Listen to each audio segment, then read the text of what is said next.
What's the meaning of costermonger?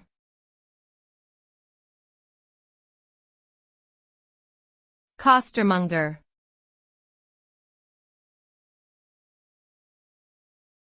Costermonger.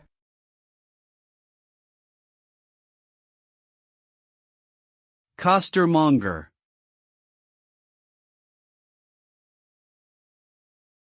Costermonger.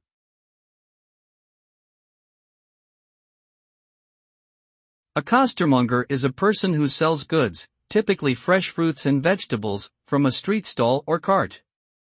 The term originated in 16th century England and was initially used to describe sellers of cooked or roasted meat. Over time, it came to refer specifically to those who sold produce. Despite being a historically important and widespread occupation, costermongers were often looked down upon and considered to be of lower social status.